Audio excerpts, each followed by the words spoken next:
Today, we're just going to get right into it. As your favorite talking head does what he promised. That's right, I'm going to review another book. Today, it's Say My Name by Joe Clifford, which comes to you on June 6th. So go out there and get it while you can. Hi, I'm your host, Chris Humphrey. And for those of you who don't know who I am, I'm just another blabbermouth doing my best to get out there to look like Hugh Grant and Rob Thomas's ugly stepchild, getting out there, giving my opinion because I think it would matter to somebody. Today is Say My Name by Joe Clifford, which, like I said earlier, comes to you very soon. But I'm going to break it down for you, see if you like it, see if it's worthy for your time. I think it is, but I'll tell you just how worthy of your time it should be.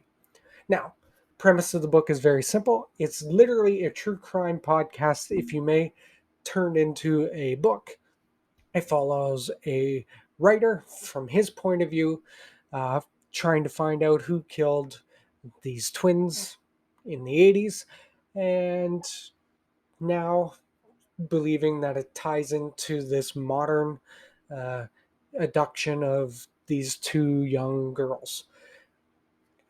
That's the plot.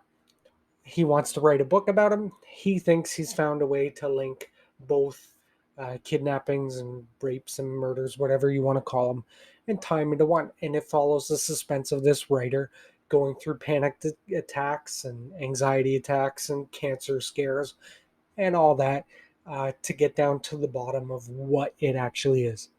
Now, I'm not going to tell you what it actually is and if they're tied together or not, but that's the whole plot. Right off the bat, a lot of people aren't going to like that it sounds like a neurotic writer saying I wrote a lot of books, bragging a little bit, and is going out there trying to become the best-selling novelist on the back of some missing people. Literally a Truman Capote. And if you don't know who Truman Capote is, well, get out there and pick up a book. You might learn something and you can find out. He was probably one of the original people to try and do this type of novel. Now, people aren't going to like that it's a little long, takes a little bit long to get to where the twist is, because, like any writer, this writer's learned how to uh, throw every piece of obstacle at the protagonist and before he gets to that final blow. Some people aren't going to like that because it's literally a true crime novel. We want to know more about the girls, the missing people, and all that. Okay. I'm okay with that because, as a private investigator, a licensed private investigator, I understand the whole point behind it not being overly dramatic all the time. And it's okay. That's okay to me. It's not okay to some people. That's fine. As being a private investigator, it's not always going to be exciting. What you get is you get a very good point of view from the writer about how it affected him mentally and physically to get where he needed to get in this book. What I didn't like, I can't complain about because I got an advanced copy again, so the format was terrible. I'm gonna have to wait until June 6th to pick up a copy where I can read a proper format and then critique that part of it, which I will do at a later time. But for the thick of the book, I liked that the writer felt more like a human. I like that the main character, which is the author, felt very relatable because I once wanted to be a writer one day in my life, someday. And it felt like some of the same struggles that you would go through as a writer, trying to find a deadline, because that's the only way to sometimes stay motivated when you're writing. I got 3 hours to write. Okay, write as much as I can in 3 hours. And that's essentially what this book is. What I didn't like is I didn't like the ending. It felt a little too put in there because you went so far to try and tie two things 40 years apart, two missing uh, girls 40 years apart, trying to tie it into this small, sleepy New England town. Okay. But That's okay.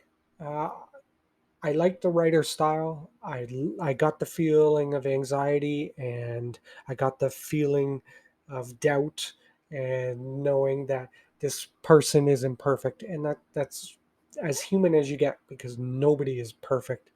I don't care who you are or who you think you are. You're not perfect. I don't know who needs to hear that, but you're not perfect either. But I like that. And like I said, some people aren't going to like it, but I like that the writer was able to get into those nuances of what it's like to write a book and how it feels, and the anxiety and the pressure that you put on yourself trying to get it to be the perfect book, because there isn't, there will never be a, a perfect book in the sense. Now, everybody waits to the bitter end to see what I'm going to review it and where I put it on my top 5 of the year. I'm going to give this a 7.5. So I think it's great. I think there's style there. I think there's substance. I just wanted a little more of the twist to come in the middle, and that maybe would have helped uh, some of the repetitiveness of the actual writing. That's okay. 7.5 is fine. What that does do is that does make me want to go out and read more of Joe Clifford's book, because I hear he's written 5 more, or a couple more at least. Uh, Judging by the book in itself, he only talks about writing so much and going broke all the time. It was perfect because I thought that was funny. But now I'm intrigued to read more because I like that kind of writing style, and I have no idea if it's the same or not. But writers should be willing to try and challenge themselves, see if they can do something different. We all should be willing to challenge yourself. You can see it didn't make my top 5 of the year, but a 7.5 is good enough to be at least a 6, right? So if I say a top 6 right now, that's where it would be. But obviously, I want you to 110% go out and read it. I want you to let me know what you think of it down below. I want you to let me know what you think of me down below. See if you like it as much as I did. See if you don't. But at least go out there and read it and find out what it's like to be a writer, trying to find missing girls and who done it, while doing his best to become a best-selling author. I appreciate your patience. If I don't see you guys again, good morning, good afternoon, and good night. Ciao. Producer, hit my music, baby.